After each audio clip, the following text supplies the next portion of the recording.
All right, so just confirming absolutely that this is all going on now, and the president sort of, I'm told, wants to make some changes, and Scaramucci is one of those changes, and then other people who were involved just decided that in order for the president to be able to make changes, then certain people likely had to get out of the way, and one of those people apparently was Sean Spicer.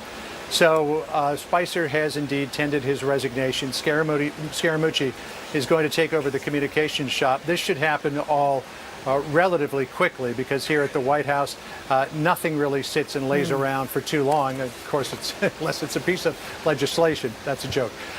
So we expect that this transition will happen remarkably quickly. But that's basically what happened. Is the president wanted to make some changes. We knew that Scaramucci was the one that he wanted to put in that comms job. We knew he was here yesterday. We knew that he was coming in for that meeting at 10 o'clock. And the other people who were involved just decided that in order for the president to have the space to make the changes, that some of the people who were initially here in some of those positions had to go. This may be the beginning of more. I don't think more today, but more in the coming days and weeks. All right, John Roberts, thank you for that update. Let's go back to Ari Fleischer on the phone, who used to hold the role of White House press secretary. You just heard confirmation of Sean Spicer has resigned in order to make room for a new appointment, and that is Anthony Scaramucci to communications director. What do you make of what you're hearing coming out of the White House right now, Ari? Well, Sean is quoted as saying that Anthony Scaramucci be a terrible choice. Sean has no choice than to leave. The press secretary and the communications director have to get along hand in glove. They have to see things eye to eye and work together well. Otherwise, they're at cross purposes. But there's something else that's going on here, and that's the president's comfort zone. Presidents are entitled to have advisors who they want for good advice, and I think that's that's why he's brought on Anthony Scaramucci. Now, Anthony, you have to keep in mind, he's a finance guy. He does not have the background as a communications strategist. He's effective on TV, but I think he's been brought in really to give the president his thinking and advice. I have questions still about the White House's ability to manage big-time communications issues. Yeah, Ari, I'm reading, this is Harris, by the way, good to see you, or talk to you. Hello. I'm reading on the Associated Press right now from their reporting as they continue to talk to people, stakeholders and all of this, if you will, that there were some among the staff and among the inner circle of the president who weren't so sure about Scaramucci as the communications director, because next on the agenda is the push to overhaul the tax system and other policy issues. One of the officials said Spicer objected to Trump's vision for the future of the press operation, so they understand why he's out. But just in terms of policy making, does Anthony Scaramucci help the president in any way? And so that was part of the discussion, reportedly, that's been going on. Well, if the president is comfortable with him, then the answer is yes. Presidents should have advisors who they want to hear from and respect. And that's one of the reasons Anthony is in there now. But he's more of a finance policy player than he is a communications person by background. And I'm curious to see how that will work out. What kind of rollout will they do? What kind of endorsements will they get? Those are the bread and butter of a communications director. What's the core message? What do you repeat 3 times over and over and over again? Is that what Anthony's going to focus on, or will he be a policy advisor? Well, the president already has enough policy advisors. We'll soon learn the details. We are awaiting the press briefing to happen, we're told now, at the White House at 2 p.m. Eastern time. And it is reportable now that it will be Sarah Huckabee Sanders that steps up to the podium in that room. But surely we will learn more in that moment. What is probably going on inside that White House with your experience, Ari, right now? It's unsettling. Sean was one of the original people. He went back in the campaign a long ways. As soon as Trump got the nomination, the RNC with Sean jumped in to help Donald Trump. I wouldn't be surprised if other people leave. This is one of those moments now where you're tired, you're beat down, you're worn out in that job. Everybody gets that way at some point. And with Sean leaving, it might be an excuse for other more inside the beltway types to leave. But again, if they're replaced by the people that Donald Trump has faith in, there's nothing wrong with that. It's part of the White House process. It's happening earlier than it traditionally does, but I wouldn't be surprised if Sean is not the only one to leave. All right, Ari Fleischer, thank you so much for jumping on and joining us on this breaking news. Good to hear from you, sir. Meanwhile, a big change up at the White House. Sean Spicer has resigned. Anthony Scaramucci has been named White House Communications Director. You are looking at a live look at the White House press briefing room, where we now know there will be a press briefing happening at 2 p.m. Eastern Time.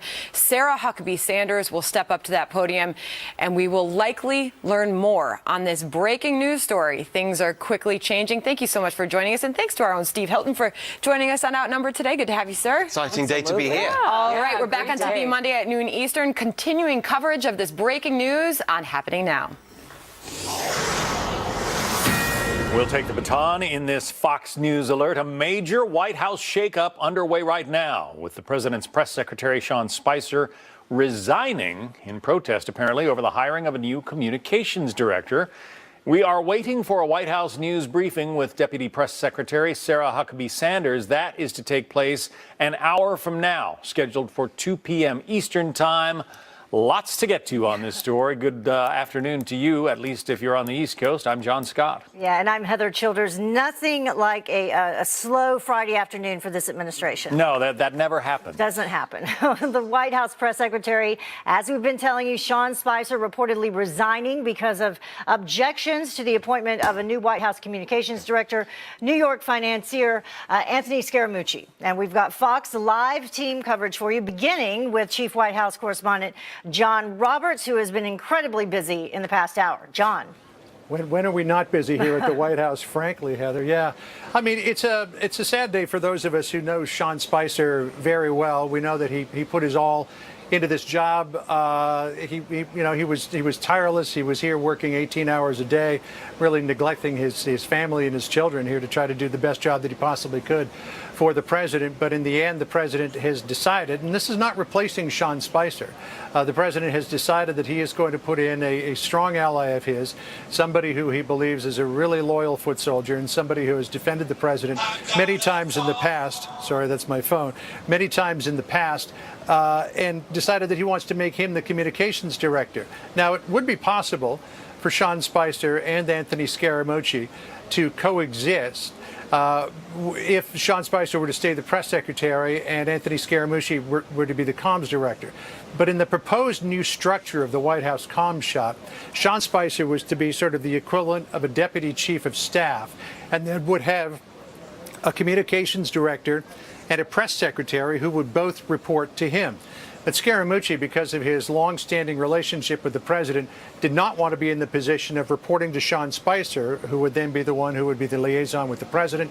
He wanted a direct line of communication with the president, because that's something that he has always had. And it was the president who brought Scaramucci into the White House here yesterday and said, look, I'd like you to be my communications director, and then brought him back in again this morning at 10 a.m. and said, you're the guy, you're going to be the communications director. This was over the protestations we know of at least Steve Bannon and likely Reince Priebus as well. And I know that the AP has got a statement saying that Priebus and Scaramucci have been close friends for a long time. That's open to interpretation, let's put it that way, because Scaramucci firmly believes that Reince Priebus boxed him out of a very important job that Scaramucci wanted back at the beginning of this administration. He even sold a multi-million-dollar company in order to do that. And then at the recommendation of Priebus, the president decided to not go ahead with that position, though Scaramucci was later given a job at the Export-Import Bank. But the president has always wanted to give him a prominent job.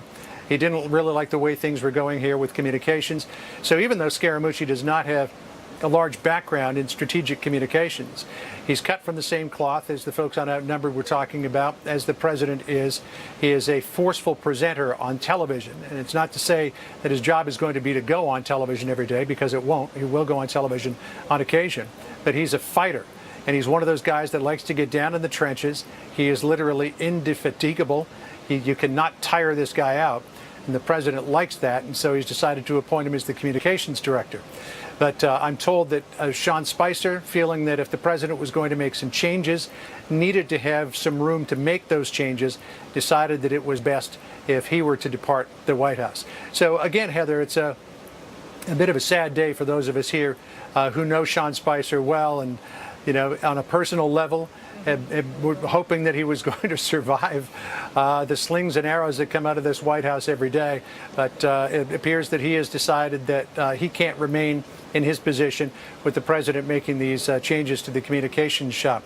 The big question left open now, because the communications director and the press secretary are parallel positions, is who will become the press secretary, because it looks like they're going back to the old communication structure of Scaramucci reports to the president, the press secretary will report to the president, unless they change that and they put the press secretary under the communications director.